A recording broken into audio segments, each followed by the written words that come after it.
उसी से रिलेटेड है कि आप ज्योग्राफी में क्या क्या करियर बना सकते हो। There are so many scopes, बहुत स्कोप है बेटा। तो सबसे पहले जो बच्चे ज्योग्राफी में इंटरेस्टेड हैं, सबसे पहले it's my suggestion to you बेटा, because choice is yours. Why I am saying that it's my suggestion because choice is yours. Choice तो आपकी है ना बेटा। I am just here to deliver a lecture, a motivational lecture on career prospects in geography, लेकिन choice तो आपकी है। मैं तो सिर्फ आपको एक रास्ता दिखा रही हूँ, आपके टीचर्स आपको एक रास्ता दिखाते हैं, चॉइस इज योर्स ऑलवेज। तो उसमें सबसे पहले जो बच्चे ज्योग्राफी में बहुत ज्यादा इंटरेस्टेड होते हैं, आप ज्योग्राफी एमए इन क्या कर सकते हैं, एमए इन ज्योग्राफी। मतलब सिर्फ बैचलर डिग्री से काम नहीं चलने वाला, आपको पोस्ट ग्रेजुएट हायर स्टडीज करनी बन सकते हैं, एनवायरमेंटल मैनेजर बन सकते हैं, because environment geography is a part of geography. Environmental geography अगर आप आगे पढ़ेंगे, देखिए एमए में this is not possible for you कि आप सभी ब्रांचेस क्लियर कर पाए, क्योंकि देखिए चार सब्जेक्ट होते हैं बेटा आपके, लेकिन जब आप नेट का पेपर देते हैं तो उसमें आपका एनवायरमेंटल ज्योग्राफी आता है।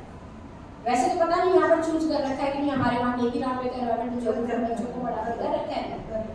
तो बेटा ये फिर उसमें आप एनवायरमेंट के रिगार्डिंग एनवायरमेंट कंसल्टेंट बन सकते हैं, मैनेजर बन सकते हैं। कहने का मतलब ये है बेटा, there are so many scopes in geography. बशर्ते कि सबसे पहले PG diploma, that is more important for you. जब आप पीजी में एंट्री करेंगे ना, तो फिर आपको धीरे धीरे सारी पर्दे खुलती जाएंगी, आपको सब चीजों की क्या हो जाएगी, नॉलेज।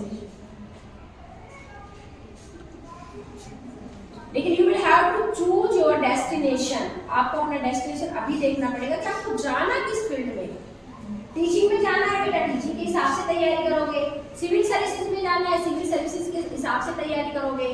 टाउन प्लानर बनना है तो उसके हिसाब से डिप्लोमा लेना पड़ेगा। डिजास्टर मैनेजमेंट में जाना है तो उसके हिसाब से लेना पड़ेगा। अगर आपको जीआईएस स्पेशलिस्ट बनना है तो उसके हिसाब से आपको डिग्री डिप्लोमा लेना पड़ेगा। तो ये सारे degree diploma, first of all you will choose कि what do you want really, कि आप करना क्या चाहते हो ना बेटा। कहने का मतलब ये है कि अगर आप ज्योग्राफी में कुछ करना चाहते हैं तो there are so many scopes, या बहुत ज्यादा स्कोप है करने के लिए। टीचिंग करना चाहो, वेरी नोबल का आप टीचिंग कीजिए, हैंडसम सैलरी, कोई बहुत ज्यादा टाइम नहीं, कोई बहुत ज्यादा चिकपिक नहीं, साफ सुथरा काम, बिल्कुल बढ़िया। अपने बच्चों के साथ बैठे, उनको बताया, उनको मोटिवेट किया, लाइफ में आगे उनको कुछ बनाया और अपना घर भी जाके संभालो। सिविल सर्वेंट बनो, प्लान्स बनाओ, उनको एग्जीक्यूट करो। कहने को आप किसी भी रूप में आप सोसाइटी की हेल्प कर सकते हैं, नेशन की हेल्प कर सकते हैं, खुद की हेल्प कर सकते हैं, बशर्ते कि आप में क्या हो, जुनून हो। आप ज्योग्राफी के स्टूडेंट हैं, आपने अगर ह्यूमन ज्योग्राफी पढ़ी हो तो आपने जिमरमैन थ्योरी पढ़ी है अभी तक सभी को? कितने बच्चे पढ़ चुके theory of Zimmerman? Human geography net 11 आपका होना चाहिए, और प्लस में पीएचडी आज के दिन बहुत जरूरी होगी। देखो कॉलेज में तो फिर भी आप स्टार्टिंग लेवल पे without PhD you can enter, अभी तक इतना मतलब कंपल्सरी नहीं किया है। But if you want to fight for universities, no, there is no scope without PhD.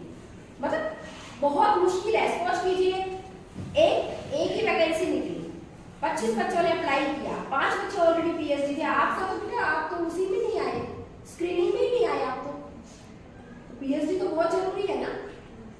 आपका रिसर्च वर्क जो बिल्कुल हायर स्टडी है आपका, इसमें टीचिंग के हिसाब से अगर आप देखते हैं, पीएचडी के बाद और भी होता है, पोस्ट डॉक्टरेट भी होता है। रेयरेस्ट बंदे करते हैं पोस्ट डॉक्टरेट, लेकिन पीएचडी तो करना पड़ेगा अगर आप टीचिंग में यूनिवर्सिटीज और कॉलेज में लेना चाहते। आपका प्रमोशन ही नहीं होगा विदाउट पीएचडी, एसोसिएट पे नहीं होगा, प्रोफेसर पे नहीं होगा। तो ये बहुत ही इंपॉर्टेंट है।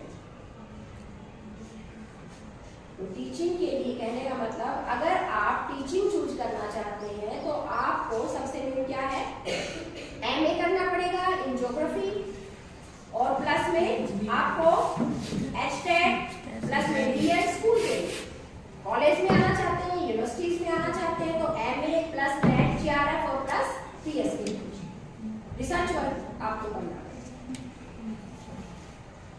ये तो आपके टीचिंग के स्कोर पर। आपको क्या बताया था, अगर जो सिविल एस्पिरेंट है, जो सिविल सर्विसेज क्रैक करना चाहते हैं, उनके लिए भी ज्योग्राफी बहुत ही मजेदार सब्जेक्ट है। पहले क्या होता था, जब आप सिविल सर्विसेज के पेपर देते थे ना बेटा, जो हमारे टाइम में हमने दिए थे 3, 4, 5 में, ड्यूरिंग दैट पीरियड 2 ऑप्शनल होते थे। मैंने ज्योग्राफी चूज किया था, एक हिस्ट्री चूज किया था। अब तो ऑप्शनल एक ही है, अब तो ऑप्शनल एक ही है बेटा। तो आप अपने सब्जेक्ट पे जबरदस्त पकड़ बनाइए, पीजी के साथ, नेट जेआरएफ के साथ। जिस बच्चे ने नेट जेआरएफ कर लिया, एक जीके ही तो करना बाकी बचता है, एक रीजनिंग ही तो बाकी बचता है, उसको साइड बाय लेके चलिए बेटा।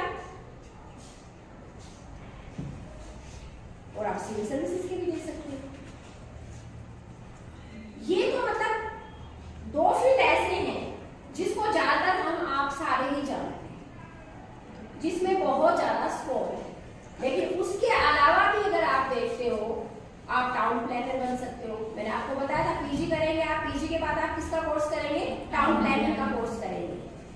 और not only government job, private sectors में भी जियोग्राफर्स बहुत ज्यादा जा रहे हैं बेटा। आप यूं होने चाहिए बस्ता काटक गोले की तरह, हर तरीके से एक्टिव होने चाहिए। शार्प माइंड प्रैक्टिस में से मैन परफेक्ट कोई पैदा नहीं होता शार्प माइंड लेके,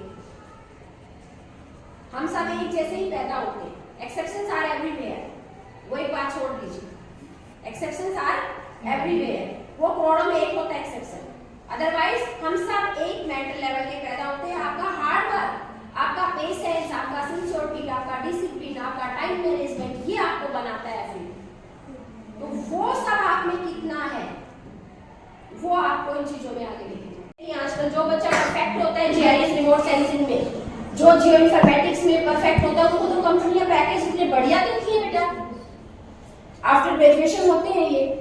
एक आपका डेली वहाँ, क्योंकि जो अपना वॉइस कॉलेज है उसमें कई बार लेक्चर करवाते हैं, मैं नेत्रा वालों का, तो वो भी करवाते हैं। लेकिन देखो यूनिवर्सिटी से कर लिया जाए तो उसका मुकाबला ही नहीं बेटा। प्राइवेट डिप्लोमा था, मान लो कर लिया, लेकिन एक प्रॉपर यूनिवर्सिटी से 2 साल का जीआईएस रिमोट सेंसिंग डिप्लोमा करें आप। और इधर ये जो अपना हिसार यूनिवर्सिटी है, इसमें हार्ट ये भी आपका करवाता है, कुछ महीने का कोर्स करवा देता है। तो वो आपका जब परफेक्शन उसमें बन जाता है तो आप प्राइवेट सेक्टर में बेटा बहुत आराम से जा सकते हैं, कंपनीज में जा सकते हैं आराम से, है ना। डेमोग्राफर आप बन सकते हैं। एक इंस्टीट्यूट है देहरादून में, wild institute of geology, Himalayan geology, वो जो इंस्टीट्यूशंस हैं उनमें आप जा सकते हैं। उनका आपको देखो सबका ऑनलाइन देखना पड़ेगा, क्योंकि देखो अभी तो आपको पीजी करना है। सबसे मेन बात मैं वही कह रही हूँ, सबसे मेन तो आपको पीजी करना है। जब आप पीजी करेंगे तो आपके सारे स्कोप खुल जाएंगे, आपको सबकी नॉलेज हो जाएगी। गूगल बाबा सब बताएगा आपको, वाडिया इंस्टीट्यूट के बारे में बताएगा आपको, जो आपका ये टाउन प्लानिंग के लिए जो दिल्ली में आपका स्कूल प्लानिंग जो आपका ऑफ आर्किटेक्ट जो इंस्टीट्यूट है उसके बारे में बताएगा। गोवा में मेट्रोलॉजी डिपार्टमेंट है उसके बारे में बताएगा। ओशनोग्राफी का स्पेशल जहाँ जहाँ है वो सारे का सारा ये इंस्टीट्यूट है, वहाँ जाके आप कोई भी कंसर्न डिप्लोमा कर सकते हैं। पॉपुलेशन वगैरह का डिप्लोमा शायद कोलकाता या बॉम्बे में, एग्जैक्ट मुझे ध्यान नहीं है, बॉम्बे में है। तो डेमोग्राफर अगर आप बनना चाहते हैं तो स्पेशल बॉम्बे में होता है। इस तरीके से अलग अलग जगह पर अलग अलग तरह के इंस्टीट्यूट है, लेकिन उनका फायदा जब है when you R post graduate in geography, फिर मजे हैं आप, you will feel more confident. चाहे स्पेशलिस्ट बनूं, चाहे मैं टाउन प्लानर बनूं, चाहे मैं जो भी ज्योग्राफी की किसी भी ब्रांच को मैं चूज करूं, लेकिन मुझे टॉप पे जाना। अकॉर्डिंगली क्या होगा, आपने स्ट्रॉन्ग डिसीजन लिया, अकॉर्डिंगली यू विल सर्वाइव। आप उसी के हिसाब से सर्वाइव करोगे बेटा, उसी के हिसाब से आपको सक्सेस मिलेगा। तो सिर्फ आपको ये पता होना कि करियर प्रोस्पेक्ट्स इन ज्योग्राफी क्या है, उससे कहने का मतलब मैं ये बात इसलिए बता रही हूँ, सिर्फ उससे बात नहीं पढ़ने वाली कि आपने रट लिया कि टीचिंग में जा सकते हैं, एमए बीएड एस्टेट होना चाहिए, हम कॉलेज यूनिवर्सिटीज के प्रोफेसर बन सकते हैं, नेट जेआरएफ होना चाहिए, रिसर्च होना चाहिए, हम टाउन प्लानिंग का कोर्स कर लेंगे तो हम टाउन प्लानर बन जाएंगे, अगर हम जीआईएस का कोर्स कर लेंगे, रिमोट सेंसिंग का कर लेंगे तो हम जीआईएस एक्सपर्ट बन जाएंगे। डजंट मैटर, ये नॉलेज तब तक मैटर नहीं करेगी जब तक अपना फैंटम फाइल आपको माइंड में नहीं है, जब तक आपका डिसीजन आपको माइंड में नहीं है। एंड ज्योग्राफी में अगर आपने there are 3 approaches, man environment relationship अगर आपने ह्यूमन ज्योग्राफी में पढ़ा हो तो क्या है, कौन कौन सी अप्रोचेज हैं? पर्यावरणवाद, सिर्फ उससे बात नहीं पढ़ने वाली कि आपने रट लिया कि टीचिंग में जा सकते हैं, एमए बीएड एस्टेट होना चाहिए, हम कॉलेज यूनिवर्सिटीज के प्रोफेसर बन सकते हैं, नेट जेआरएफ होना चाहिए, रिसर्च होना चाहिए, हम टाउन प्लानिंग का कोर्स कर लेंगे तो हम टाउन प्लानर बन जाएंगे, अगर हम जीआईएस का कोर्स कर लेंगे, रिमोट सेंसिंग का कर लेंगे तो हम जीआईएस एक्सपर्ट बन जाएंगे। डजंट मैटर, ये नॉलेज तब तक मैटर नहीं करेगी जब तक अपना फैंटम फाइल आपको माइंड में नहीं है, जब तक आपका डिसीजन आपको माइंड में नहीं है। एंड ज्योग्राफी में अगर आपने there are 3 approaches, man environment relationship अगर आपने ह्यूमन ज्योग्राफी में पढ़ा हो, थ्योरी हम रट लेते हैं, ज्योग्राफी का हम सब चीजें रट लेते हैं, लेकिन हमारा दिमाग में ये नहीं जाता कितना बड़ा मोटिवेशन है हमारे लिए ज्योग्राफी से। अपने आप में ही मैम आप देखिए कि मतलब मोटिवेशन से भरा पड़ा है हमारा ज्योग्राफी। अब नेचर इतना ब्यूटीफुल है, beauty lies in the eyes of beholders, you know. साथ साथ आपको जिन चीजों का भी क्या करना है बेटा, ध्यान रखना है। ज्योग्राफी पढ़ो तो इस हिसाब से पढ़ो कि आप कैरियर के साथ साथ अपना पर्सनल भी डेवलपमेंट भी करो, चाहे आपका जिमरमैन थ्योरी है, चाहे आपका पॉसिबिलिज्म है, चाहे ये क्विक डिसीजन मेकिंग मॉडल है। ये इतने सालों के टीचिंग एक्सपीरियंस के बाद मैंने निकाला कि हम इसको ज्योग्राफिकल पॉइंट ऑफ व्यू से क्यों पढ़ते हैं, हम इसको मोटिवेशन के हिसाब से क्यों नहीं पढ़ते। तो ये आप उस हिसाब से चीजें देखो और अपना वही लास्ट में कि चॉइस इज योर्स, कि आपको क्या करना है, set the target and hit that target. And best of luck, आप जो भी चूज करें उसमें अपना 100% दीजिए।